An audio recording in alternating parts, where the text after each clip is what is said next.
و ثنا اس رب العالمین کے لیے لائق و زیبا ہے جو ہم سب کا مربی و پالنہار نگہداشت و نگہدار ہے۔ بعد درود و سلام نازل ہو تمام نبیوں اور رسولوں پر قیامت کی صبح تک، خصوصاً بالخصوص ہم سب کے نبی آقائے مدنی تاجدار مدینہ احمد مجتبیٰ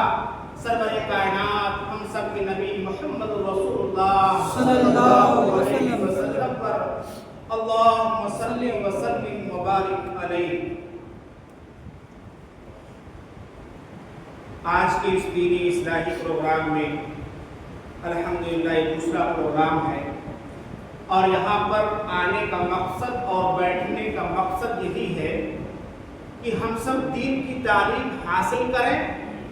اور اللہ تعالی ہمیں بھی عمل کی توفیق عطا فرمائے اور ہم سب کو عمل کی توفیق دے، آمین۔ اور اللہ رب العالمین پیارے نبی صلی اللہ علیہ وسلم کی سنت کے مطابق ہم سب کو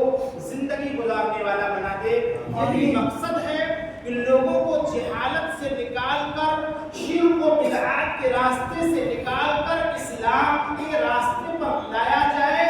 یہی ہر مسلمان کا مشن ہونا چاہیے، اور اللہ کے نبی جناب عربی محمد رسول اللہ صلی اللہ علیہ وسلم نے اس پیغام کو پہنچایا کہ لوگوں کو جہالت سے نکال کر آپ صلی اللہ علیہ وسلم اسلام کی روشنی کی طرف لائے، ناپاکی سے نکال کر پاکی کی طرف لے کر آئے۔ یہی تمام مسلمانوں کا مشن ہونا چاہیے جو ہم سب کے نبی محمد رسول اللہ صلی اللہ علیہ وسلم کا مشن تھا،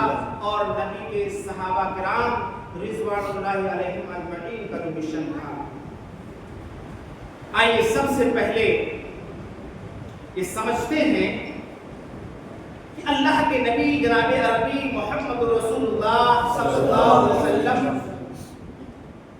کی نبوت کا آغاز کس طریقے سے ہوتا ہے۔ 40 سالہ زندگی جو نبی سے پہلے کی جو زندگی تھی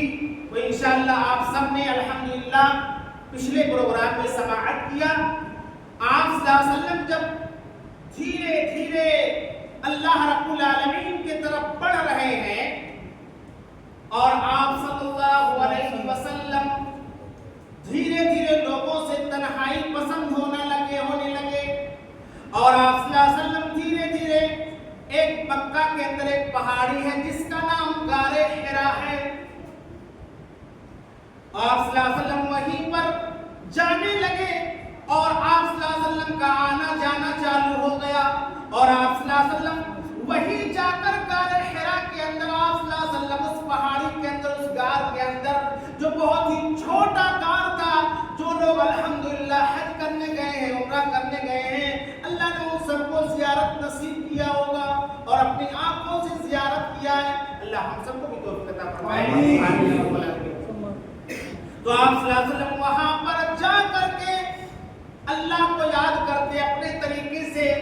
یہ غور کرتے، یہ فکر کرتے کہ آسمانوں کو جس نے پیدا کیا، زمینوں کو جس نے پیدا کیا، تمام چیزوں کو جس نے پیدا کیا، حالانکہ ہے کوئی میرا رب جو تمام نظام کا چلانے والا ہے، یعنی آپ صلی اللہ علیہ وسلم کا وہ فکر تنہائی میں کیا کرتے رہے کہ ہمیں ایک اللہ کی عبادت کرنی چاہیے، اس لیے کہ ابھی آپ نبی نہیں بنائے گئے تھے۔